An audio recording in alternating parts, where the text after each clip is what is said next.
Trailer पाहून मजा नाही आली, टेक्निकली गोष्टी थोड्याशा रॉंग्स वाटतायत, हा रिलीज व्हायच्या आधीच फ्लॉप झालाय, एडिट मध्ये मजा नाही आली, जो फिल्म नवरा माझा नवसाचा 1 मध्ये होता तो 2 मध्ये दिसत नाहीये। गणपती बाप्पा मोरया।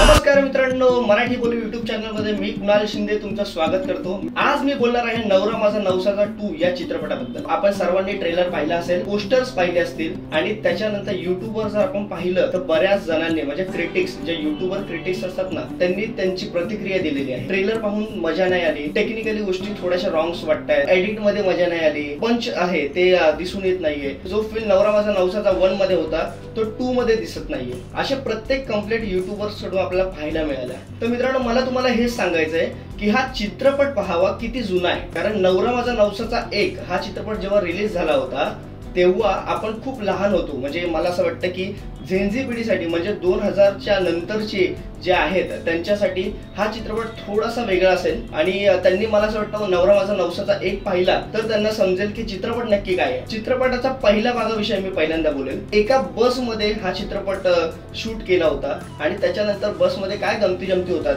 त्यात मग सोनू निगम सरांचं गाणं, जॉनी लिव्हर सरांची ऍक्टिंग आणि बरेच असे धमाल आपल्याला पाहायला मिळाले। आणि त्याच्यानंतर जेव्हा अनाउन्समेंट झाली की नवरा माझा नवसाचा 2 हा चित्रपट येतोय, त्याच्यानंतर एक क्युरियोसिटी वाढत गेली आणि मग जेव्हा ट्रेलर रिलीज झाला माझी पहिली प्रतिक्रिया होती वाव।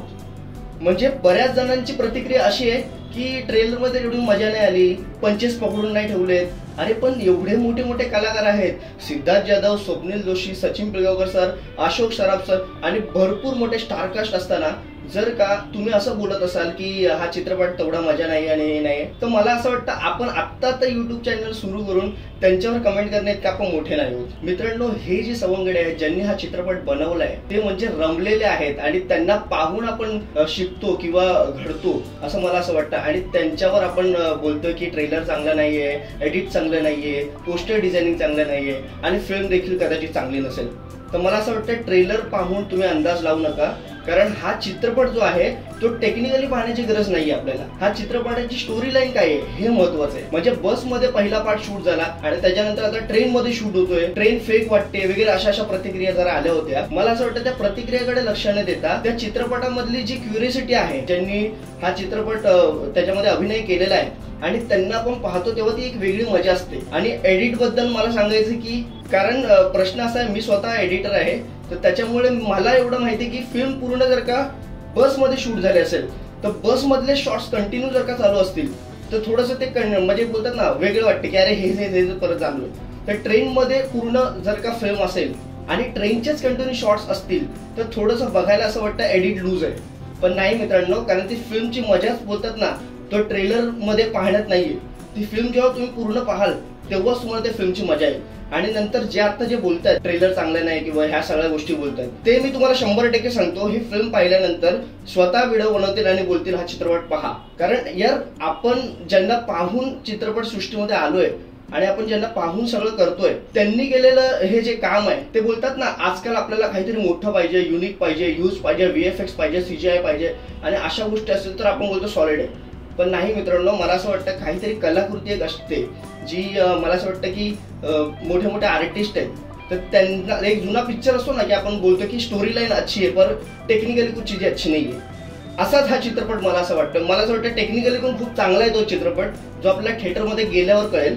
आत्ताच आपण त्याच्यावर बोलणं आणि मग त्याच्यानंतर मग टीका करणं तर मला वाटतं योग्य नाही। तर भरपूर युट्यूबर्स लोकांनी ह्याच्यावर प्रतिक्रिया दिली होती, म्हणून मी हा व्हिडिओ बनवतोय की आपण त्यांच्यावर बोलण्यात की आपण मोठे नाही आहोत। आणि मी स्वतः एडिटर आहे तर त्याच्यामुळे मला असं वाटतं की चित्रपटाचे प्लस पॉईंट आणि मायनस पॉईंट हे तुम्हाला चित्रपट रिलीज झाल्यावर कळेल। त्याच्यामुळे कृपया आता चित्रपटाच्या पोस्टर बद्दल असेल किंवा मग ट्रेलर बद्दल तुम्ही वेगळी टीका करू नका।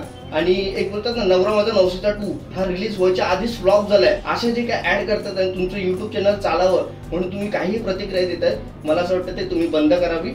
तुम्ही स्वतः चित्रपट प्रदर्शित झाल्याच्या नंतर स्वतः रिव्ह्यू व्हिडिओ बनवाल आणि स्वतः तुम्ही बोलाल की चित्रपट अप्रतिम होता। मोठमोठ्या चित्रपटाचं नाव बदनाम करून कृपया मराठी क्रिटिक्सने तरी पण आपली प्रतिक्रिया काही वाईट देऊ नका, कारण आपल्या प्रतिक्रिया पाहून आपले मराठी ऑडियन्स जाणार आहे चित्रपट पाहायला। आणि एवढ्या मोठमोठ्या लोकांचा जर का चित्रपट येणार असेल तर मला असं वाटतं आपण त्याला पाठिंबा दिला पाहिजे। चित्रपट पहा आणि मग त्याच्यानंतर रिव्ह्यू द्या, एवढंच मी म्हणेन। आणि मी सपोर्ट करतो नवरा माझा नवसाचा 2 ला। तुम्ही करा आणि जेव्हा चित्रपट प्रदर्शित होतोय तुम्ही देखील थिएटरमध्ये चित्रपट पहा आणि मराठी चित्रपटाला पाठिंबा द्या.